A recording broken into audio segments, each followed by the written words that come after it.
Breaking news basango ya Congo na bandako na bino bozali bongo en direct ya breaking news pe tozoleka en direct na télévision sur internet sauf Kings TV oyo mettre à partir à Canada na Toronto biso toza na Mongalema na Manchester. En tout cas esengo mingi na kokutana na bino pe merci na bao baza fidèle ya kolanda biso boza bongo pe na Sentinelle TV. Basango ya Congo na bandako na bino ezali bongo musala oyo tobipesa mpona koyela bino basango pe koinforme bino pe na kati ya kosala éveil patriotique. Basango ya Kinshasa, régime Kabila n'est pas différent de celle de Bachar Assad na Syrie. Donc régime Kabila est comme ndenge moko na Syrie, donc il y a Bachar Assad na Syrie. Donc il faut tout ça là le plus tôt que possible tous les cas na ko bengana bato oyo. Joseph Kabila sait maintenant que les Katangais veut sa peau et il commence à tuer un par un. Kabila aza siko na tableau nyonso ndenge ba Katangais ba relâcher ndenge ba comprendre derrière ba salaki pe bazo kenango tina suka basila na ye. Alors avant ba on va bomaye yé a bandi déjà koboma moko par moko. Alors c'est l'ancien ministre de la Défense, membre du PPRD, Chikez Diemou, qui vient de déclarer cette parole devant plusieurs Katangais réunis dans la salle de Watanshi de la mairie de Lushi, de Lubumbashi quoi. Donc ancien ministre de la Défense Yemoko Mutu a vansaki ba Katangais nyoso aïsi bango ndenge nini bakoki kosala parce que Kabila pour le moment a dit que aza déjà na ba faute belé déjà si ba yebi que aza criminel les lois zo bangane sur bakisa sous crime moko te donc azo bangana ko boma mutu te po yebi que e ko bakisa kaka qu'est-ce aza nango déjà liboso la communauté internationale. Jacques Njoli dénonce plus de 15 milliards de dollars américains qui s'envolent chaque année par des voies illicites en RDC, qui est l'un des 5 premiers pays les plus corrompus du monde. C'est-à-dire que, tandis que Mokolo Edouard lui parle de 55 milliards de dollars qui s'évanouissent et qui ne profitent pas aux Congolais. Donc Jacques Njoli a dénoncé que na Sénat, Parlement, gouvernement, bazo bungisa likolo ya corruption, likolo ya kanyaka 15 milliards de dollars américains. Et Mokolo Edouard a levé 15 à 55 milliards de dollars. Sénat des chiffres vertigineux sur la corruption. C'est Franck Malila, le vice-ministre chargé de la coopération internationale, qui a présenté hier dans la salle de conférence internationale, siège du Sénat, les projets de loi de ratification de la convention de l'UA, c'est-à-dire l'Union africaine, sur les mécanismes de lutte contre la corruption. Un fléau par laquelle des milliards de dollars échappent au trésor public en RDC. Donc, le gouvernement Kabila RDC ils allaient basé sur la corruption pendant na Sentinelle ti na président de la République. Il y a un groupe à bateau nyonso bazoli na Kabila ki mate bazo tie mutu makasi batika la po ba yibi ba bomi ba sali bere rebelle alors bazo banga ke ba zala bongo ko la na mate ko kangama ya bazoli na Kabila a tikala wana mais Kabila yemo ka sa comprendre a komi ko kimisa biloko na Kiba na ba famille na ye. Dernièrement bauti omona ye na ambassade ya Kiba na Kinshasa toyebite masoloni bazali ko solola est-ce que eza question ya ba voir na ye ya ba bien na ye ya ba bijou na ye ya ba diamant ba or oyo azui parce que amtase mbongo ebele oyo lelo oyo akolinga atiango na abri po ete balandela ete mais na Sénat balobi ba chiffre vertigineux sur la corruption et Franck Mali, la vice-ministre chargé de la coopération internationale, ndiaye kolobela ndenge nini tokoki ko stopper corruption na Congo pour ils ont faire perdre mbongo ebele na ba trésor public. La corruption, tout le monde le sait, est contre le développement et chasse les investissements. Corruption na mokili momimba bazobundela yango, même na FIFA eza koyinda Sepp Blatter suspendu 90 jours, Platini suspendu likolo ya Kanyaka, ezoko freiner développement pe eza kobengana ba investisseur parce que et comment lelo likambo 10% boyebi yango po bazwa équipe nationale salaire bakofuta yo entraîneur fois 10% po ya ko investir na Congo. Il faut mutu aza na dossier wana azo introduire yo, faut pese bambongo, il faut lia alo ba investisseur parfois avant ba ko investir bazo perdre déjà ba milliards ya ba dollars likolo ya Kaniaka. Yango wana ozomona ko empêcher biso to tonga ba infrastructure et ko empêcher biso to tonga ba école et ko empêcher biso to tonga ba hôpitaux et tonga ba bita bandaku ndenge zaki ba kan ya batonga na Onel, bakan batonga na Bandal, batonga na Matete, bakan wana ezo se développer le soute parce que dernièrement nazaki na moninga moko ya américain na pesa ki e cop akende ko investir na Congo, mais azongi akoki kosala ngo te parce que mbongo bazali kosenga ye ya cop po dossier ne simba et elekaki ebele. Tu te rends compte mutu aye na musala po créer misala, mais bakambi ya mboka ba ministre banini bazo senge bango pe balia, alors ils ont découragé développement pe ba investisseur baza kokima. Elle apporte l'extrême pauvreté aux populations. Donc Kanyaka ils ont ça la découche ndenge zo mona lelo na Kinshasa ba misusu baza ba riche, bazo tonga hotel, bazo tonga ba gratte-ciel, baza na ba voiture ya kitoko, ba misusu ba pauvre, bazo zanga même lipa parolata. Donc likambo Kanyaka ekreaka des couches ya société, des classes na société, ba riche likolo, ba pauvre na se, c'est-à-dire o aza riche azo continuer kozala riche, o aza pauvre azo kende kozala ma pauvreté na l'extrême. Yango moni biloko wana ezobebisa Congo na mutu nango ezali Kabila le Rwandais na groupe na ye mobimba ya ba Rwandais nde baye na système wana Congo pona koboma économie ya Congo. Donc ezali ba breaking news basanga Congo na mboka na bino oyo tozo kopesa bino. Tandis que na est ya Congo baliaka sous ba franc congolais te bazolia ba shilling oyo ezali monnaie ougandaise. Kabila fait évacuer des villages et des milliers de personnes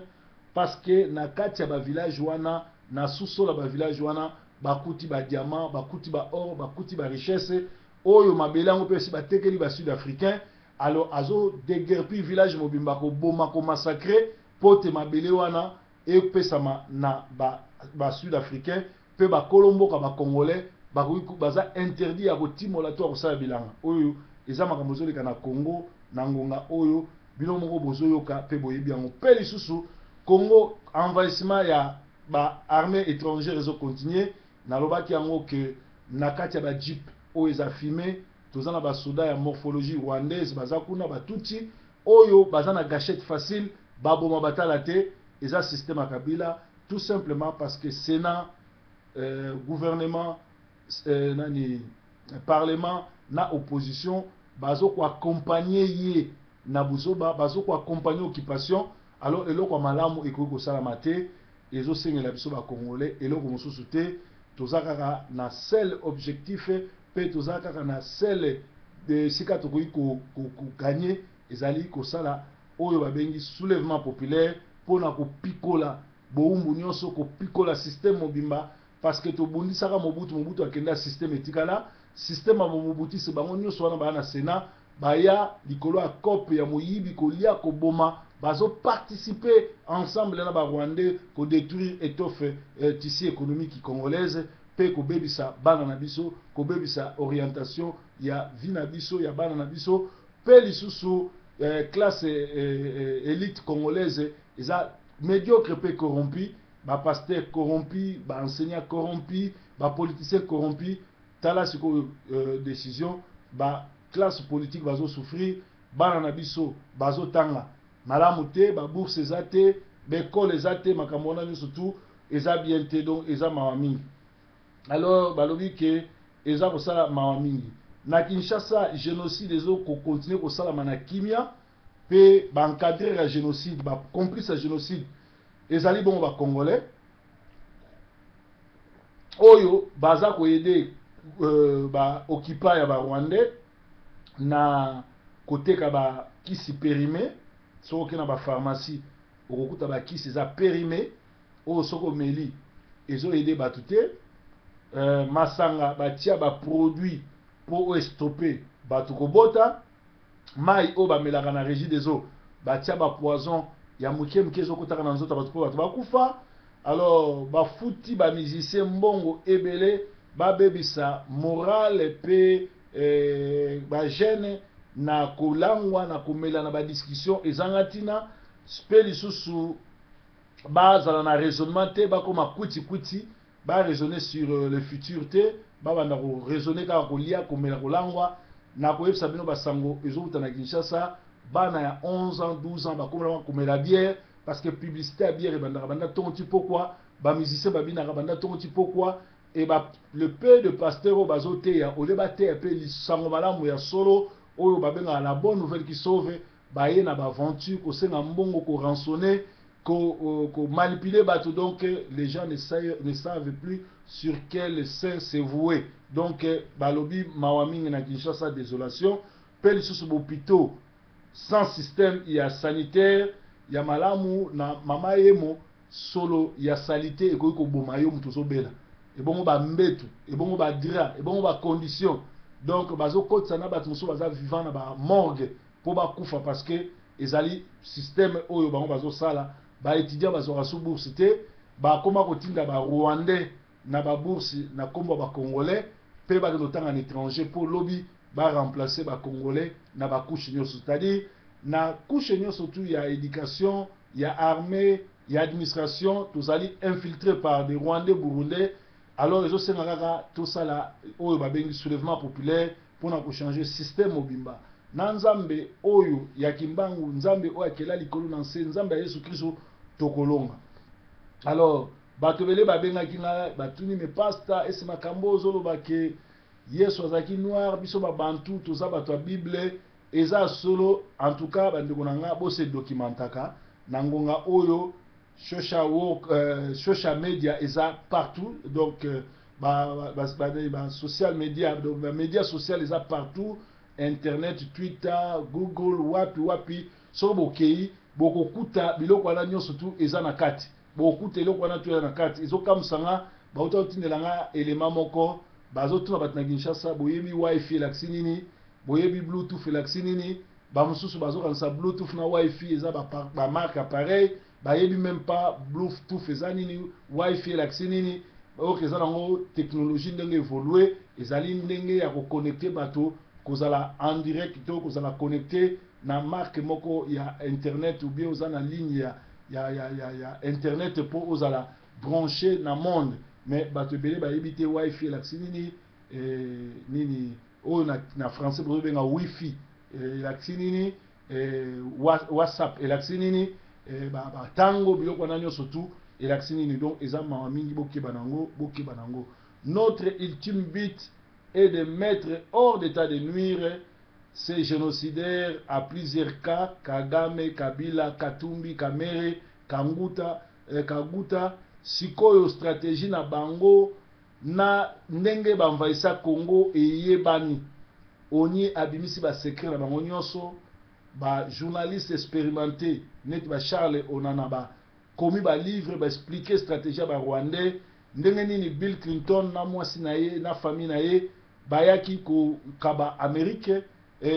mobimba eyaki kobotola Congo kopesa ngo na ba Rwandais po ba Rwandais basala yango musala. Normalement baboyaki ba soldats américains bakota na Congo ba utiliser ba soldats rwandais na ougandais po ba envahir Congo ba yiba ba ressources na biso ba boma basala nyonso. Normalement na makambo ezosala na Congo ezali génocide ezosalama oyo esalama na Israël esalama pe na Albanie donc ba côté pe ya Yougoslavie na biso Congo.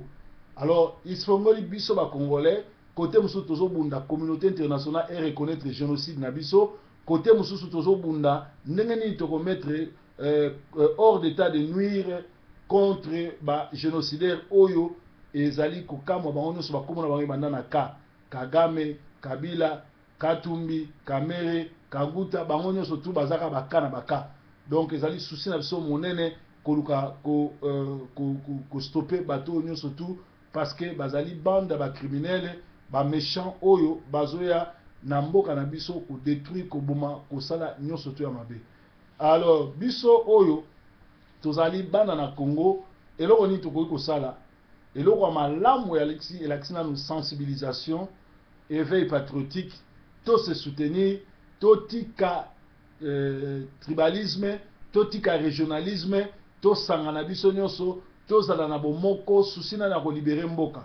to ko libérer mboka na ba slogan te to ko libérer mboka na makamu ya bilobalo bata ko sona ba vidéo te to ko libérer mboka na stratégie bango baiki na stratégie ya ba Rwandais bakosi ke Kabila azaka mwana musée yango ba récupérer mboka na biso po ete Kabila balobi azali mwana musée mais mwana musée oyo aboma ye moko musée aboma bana musée abengana bana musée mususu ba gérer mboka te soki azali mwana musée ya solo mbe lelo be Etienne Kabila ba o ba John Kabila ba o ba Kima ba bazala pembe na ye bebe ba aimé Kabila bakufa te mais ba Gaëtan Kakuji bakufa te bato wana nyonso bakufa parce que Kabila azali koboma bango mpo bazali ba méchant bazali ba po bazali ba gênant bayebi masolo donc yali ou oyebi lisolo bo coopérer ou oyebi lisolo oboyi ko coopérer ba bomio. C'est ce qui s'est passé lelo oyo na nzela ya MONUSCO na nzela ya ONU tozali na ba rapport nyonso rapport mapping ezo expliquer biso ndenge nini ba sala ke ba affaiblir Congo pour te ressources nango et profiter na ba étranger ya wana bozomo na mboka lokola Rwanda ezala jamais na coltan na mboka nango mais babima ba premier exportateur ya monde ya coltan pe ba massa ba mbongo ebele ba milliards ya ba dollars oyo lelo bana Rwanda bazotanga bana Rwanda bazana ba computer ba laptop ba vandi na ba banc bazolia bazomela courant fele bazo utiliser même phase na biso ya inga ezo alimenter bango mais biso moko tozana courant. Alors baloba ke soki omoni un esclave alingi ko revendiquer te c'est que a commis déjà mir ya kozala esclave monene biso ba congolais il faut to sala likambo humiliation o esila mais egosila na buso bate o tozomona na combat egosila na ndenge bozo welela ba disque ya ba collaborer parce que ceux qui conscience ezo sala ceux qui vraiment za conscient oyeba ke na ngonga o fo yoka ba nzembo ya révolution to ba nzembo ya nzambe metala ba seki biso ba choli biso na Luambo Makiadi na Kale Jeff Parafifi indépendance tchatcha nani fallait basale la monument liboso na wendo na Luambo Makiadi nani fallait basale la nani monument liboso pe na ngonga oyo ba congolais bazokunda bango na ba fausse commune est-ce que ezangonga ko salela ba tunabiso ba monument toza na matanga tozo kolela bato bazokunda bango na ba fausse commune tozo lela bato oyo bazana ba boloko ya makala oyo bakomi ko benga ngo couloir ya lifelo ya ba Rwanda toza na bato bakundi bango na ba fausse commune ba congolais oyo bazaki na ba avenir na bango baniatiango na ba Rwandais. Alors na ngonga oyo matata mponyo azotia distraction ya kokenozwa monument ya Luambo a bien travaillé Luambo a tombola musique ya Congo mais ngai étant que homme culturel ya Congo na yebi ete soki ba kosala monument ba bandana na Luambo te fuba banda ya Kale Jeff o yemba indépendance tchatcha Luambo atikala ko yemba nzembo ya parti te Luambo atikala ko yembela nzembo ya Congo te mais Kale Kabasele ayemba première hymne national indépendant tchatcha pe azali père ya musique congolaise soki eza na mutu fallait basale la monument ezali mais ba Rwandais comme bazo humilier biso bazo continuer toujours ko humilier biso na buzoba ya bato bazo betela ba maboko na buzoba ya bato bazo ka okende dialogue na bango na buzoba ya bato bazo linga okende ba élection o eza organisé par l'occupation. Alors ezali mawa mingi soki mutu nyonso to azo comprendre ndenge biso tozo comprendre je crois et ko changer marche na biso combat et ko changer ndenge na biso ko talela makambo et ko changer ndenge na biso ko monela makambo et ko changer pe ndenge nini tokoki ko approcher combat. Mais lelo tomoni combat ekomi ya végétarien combat ekomi ya buzoba combat ekomi ya kosala kombo combat ekomi ya koluka mbongo combat ekomi na sala vidéo po bayebanga combat ekomi na sala vidéo po na Kinshasa baluka bapesa nga mbongo ndeko boko kufa makila ba congolais ezoganga revanche. Plus de 20 millions de congolais ba kufa likolo ya mabele na bango. Bango bazotia nzambe pression, nzambe asala revanche ndenge basantu bakendaka kolele pa nzambe revanche. Alors botala Mobutu Tshombe batrahisa Congo, lelo bakufa na libanda Congo, bibembe na bango ezonga Congo te. Mutu nyonso to akotrahir Congo aye bango ke sort ya Mobutu na sort ya Tshombe ekozala part na bango. Makila ya bakongolais ezolela. Nzambe azali nzambe akela likolo na nse. Apesa mboka Congo lokola héritage na bakongolais. Soki mboka wana ekomi héritage ya ba Rwandais, c'est parce que to tourner nzambe mukongo. C'est parce que to kimi liloba na nzambe. C'est parce que to boyi kotosa mibeko na nzambe, bolingo entre biso ezali te, koyiba kokosa. Même tant que tolobi tozo sambela, toza bata lokuta. Combien lelo oyo basi mibali ba mema bango na poto, ba pesi mibali mikongo, likolo sorry. Bakomi awa, bapesi mibali mikongo, bazui mibali mususu. Alors, Nzambe azalaka jamais d'accord na batreko. Nzambe azalaka jamais d'accord na mutaza reconnaissante. Mais olobi na resambela, oza mutaliboso obengana mobali na ndako. Olobi na resambela, oza mutaliboso obengana mwasi na ndako. Olobi na resambela, oza mutaliboso ozovanda na mwasi na bakalkila mabe. Yango wana to profiter na passage ya mama na biso grâce mama kalanga mwana Zaïre aza déjà na Londres, akoya na Manchester samedi le 24 et dimanche le 25 octobre. Toza na 2 journées irobanda donc de 16h30 en tout cas tiba 20h30 samedi comme dimanche. Boya ebele premier samedi ezali et première journée samedi ezali ya ba couple. Tu reparler sur l'esprit de célibat na kati ya ba couple. Combien de bato bavandaka ndako moko mais moi ça yoka so posa mobile neti. Posa boma mobile, posa benga na mobile, abenga na mobile police. Combien de mibali bavandaka ndako moko na basi mais bazo supporter sous basi wana te. Alors maman akoya kopesa témoignage ndenge nini nzamba sali na vie na ye. Olanda ye na TV, olanda ye na internet, akozala na Manchester na World Harvest Christian Center na Clayton. Soko bengi okozwa adresse à partir de Piccadilly, okozwa bis 216 231 ozokende Ashton okokita juste après Stade City, okomona après Stade City okatisi Asda ozo continuer okomona place moko bakomi Lidl ezali shop supermarché.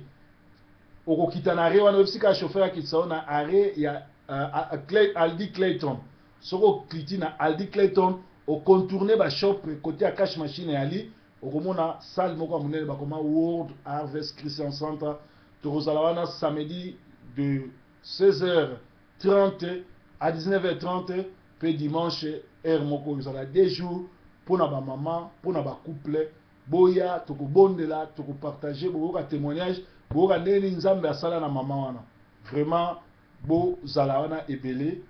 Peut-être baliflete kobima, peut-être kobima te po za eloko moko brisque mama komaki azala bato ebele bazala Manchester wana po saba mona ye yango tokanaki aya epa na biso na World Harvest Christian Center oto bengi la moisson mondiale et c'est ka proverbe 30 azala bato ebele babengi na ba proverbe église ezala non église ezala chaque dimanche tozaka wana mate ya kitoko neti na Congo mate ya vraiment original wana boya koyoka ngolo sambo d'ailleurs ba balanda biso chaque jeudi na intercession miracle ba ka vibration ndenge to vibra ça dit boya ebele nzambe akosolola na bino na 2 jours wana ekozala malamu.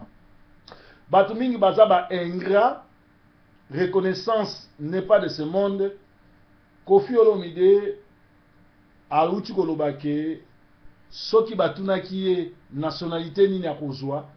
akoboya nationalité congolaise esalinga mawa bato bele babengi yango na réagir na ngai na réagir te. Alors boyebise ke soki azwaka nationalité congolaise te parce que papa na yaza Sierra Leone normalement mwana nyonso to azwaka nationalité papa na ye. Alors soki azwaka nationalité Sierra Leone mbe azali griot azalo kola ngeleka na bango na Sierra Leone me muta yebi ete.